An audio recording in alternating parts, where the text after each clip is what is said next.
Welcome back. Hello to every one of you. My name is Heidi Lester. I'm a counsellor and psychotherapist, and this is the space we talk about the real, quiet work of emotional growth, learning how to understand ourselves, not just improve ourselves. Welcome to We Are All Fine, and FINE in my practice is an acronym for flawed, insecure, nervous, and emotional. Today, in episode 37, we're going to be talking about something that quietly rules so many of our lives, and that's perfectionism. That constant pressure to get it right, to be productive, to meet every expectation, even those incredibly high ones, and to not make one mistake. So join me because we're now going to unpack the perfectionist trap. We're going to explore how perfectionism doesn't create the calm that you think it does, it creates pressure. And often underneath that pressure is a deep fear of being judged, rejected, or not quite enough. Let's look at where your perfectionism comes from, what it costs you, and how you can begin to let go of it and embrace the idea that you are already enough.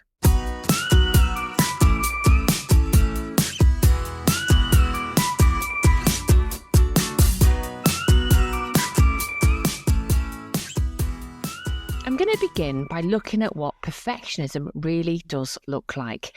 When we think of perfectionism, we often picture someone obsessively neat or constantly achieving, but it's not always that obvious. Perfectionism doesn't always look like striving or overachieving. Sometimes I think it's more subtle, maybe a quiet tension that runs throughout your day, just buzzing away in the background of your mind. For me, it can show up as putting things off because maybe you're too afraid that you're not going to be good enough, or you'll reread an email 10 times before you send it, or an assignment or a job application. You're going to avoid new opportunities because you're just not going to be ready yet. That's going to be your narrative. And you'll be saying yes when you're absolutely exhausted because you don't want to disappoint anybody and live with that internal guilt or conflict if you've put your boundaries in place. Perfectionism isn't about wanting things to go well. It's more about fearing what's going to happen if they don't. And at its core, perfectionism isn't about high standards. Guess what? It's about fear. Fear of failure, fear of judgment, and a fear that if we're not flawless, we're not worthy. It's absolutely a coping strategy, and one that once would have helped you and kept you safe and accepted. But maybe now it might be keeping you stuck in self-doubt, and you are going to be covered with tiredness and fatigue. And while perfectionism can look like drive or ambition, underneath it's going to be anxiety, and it's going to be that need. You will have this need to control the outcomes, to get that safety in your world. So where does it come from? It doesn't come from nowhere, and it often starts early. Many people will grow up in environments where mistakes were corrected, but effort maybe wasn't always noticed, or where approval was given only when things went smoothly. It's going to be something you've learned. It's often learned, shaped by experiences and messages, things you would have absorbed early on in childhood. Some common roots that I'm going to share now, I see in my practice often. Usually it's around conditional love or approval from others. So you'd have grown up hearing praise only when you succeeded, but you would have also just tuned in and dialed in to those criticisms and judgments when you would have perhaps failed or not done something to the best of your ability. Another common root, fear of criticism. Learning that mistakes bring shame or disapproval, or that horrible core belief that you are not good enough. You know about comparison culture now, especially online, where everybody seems to be thriving, while you, looking inwards, looking at your world, are just about keeping up. And another common root, internalized beliefs. Similar to these, if I do everything right, I'll be safe, or I'll finally feel good when I achieve X, Y, and Z. And these messages that would have linked into your past and sit now very firmly in your present train you to link your self-worth to your achievement. And these experiences are going to create an internal rule. If I'm perfect, I'm safe, I won't be rejected, I'll be okay. But that rule quietly turns into exhaustion because perfection keeps moving the finish line. And that's exhausting because no amount of achievement will ever feel like enough. The hidden cost of perfectionism can run really deep because we feel like we're striving to be excellent, don't we? But what we're really doing is limiting our growth and connection. Let me tell you what perfectionism is going to take away from you: ease. You're going to be constantly scanning for mistakes. It also takes away creativity. You're going to stop taking those risks because you're frightened that they might not turn out perfectly. So, things that might feel like risks or you just taking a little step out of your comfort zone, you will avoid because you're going to be so scared you'll fail or you won't get it right. And this will link to authenticity, your real self. You will have messy parts of you, as we all do, and you're going to hide those away in order to maintain that reputation of being perfect and getting nothing wrong. And it'll remove connection. It's really hard to be close to others while you're also in that frame of performing, being your best self. Your perfection is going to tell you that one more effort, one more fix, you're going to finally make things right. But the finish line never arrives for somebody with perfectionist tendencies. What brings relief isn't getting everything right, it's allowing things to be, now remember this, good enough. So, what if instead you allowed yourself to just be good enough, messy, growing, imperfect, but still worthy of rest, love, and that sense of belonging? That is absolutely within your reach. So let's look at how we can let go. Here are some practical ways that you can embrace being enough rather than perfect enough. Letting go of perfection doesn't mean giving up on your growth. It doesn't. It means releasing the pressure to prove your worth. Letting go of perfection isn't about lowering your standards. It's about softening the pressure you place on yourself. So I've got a few gentle ways that you can start. Number one, redefine what enough actually means in your world. Ask yourself what would feel manageable right now. Instead of aiming for flawless, I'm going to ask you to think about getting back a balance. Number two, I want you to notice your inner critic. When you hear that sharp, spiky voice saying you should have done more, no. Take a breath, step back, and try responding with kinder words from your inner champion. I'm learning. I did what I could. I did enough today.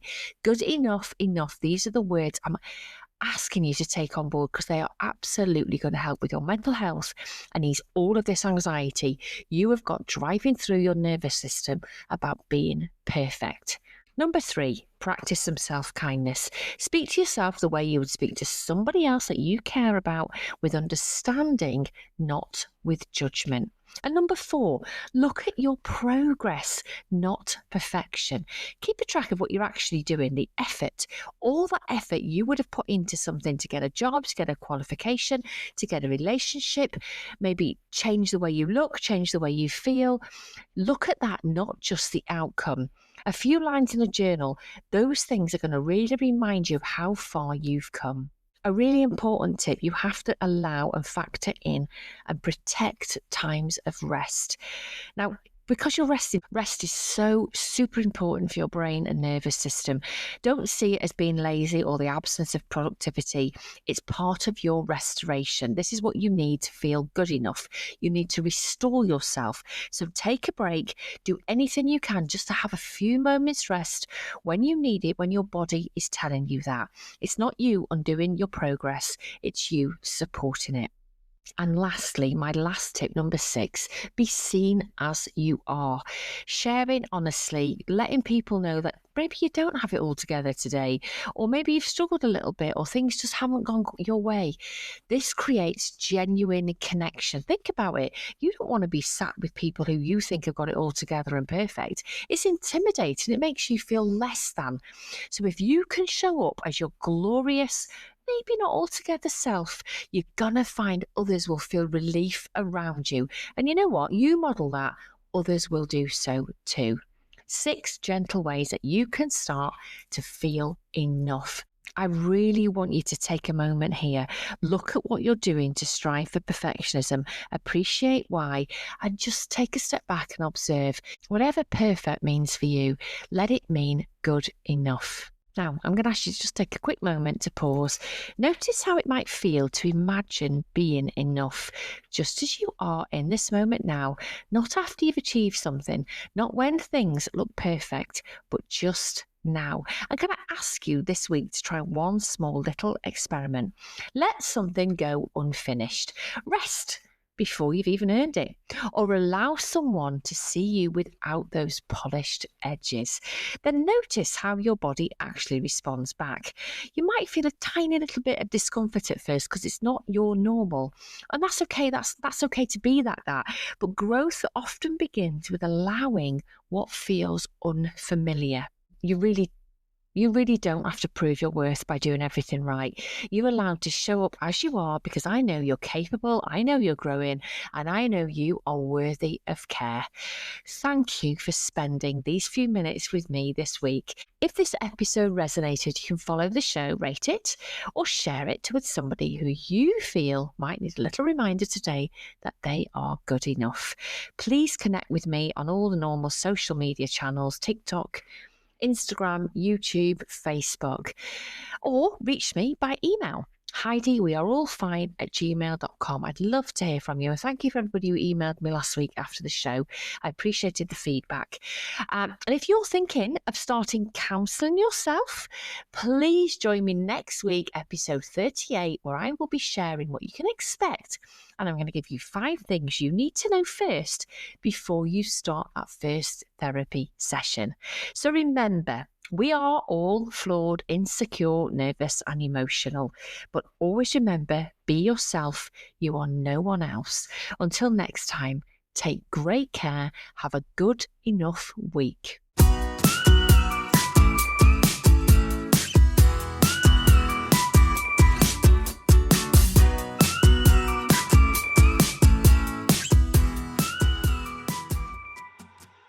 Finally, some important takeaways. The podcast is for informational use only and should not be used as a substitution for professional advice or for personal diagnosis. These opinions are personal and I do not guarantee the accuracy of such opinions or information. I am not intending to create a counselling relationship with you, and you should always consult a qualified mental health professional with any concerns.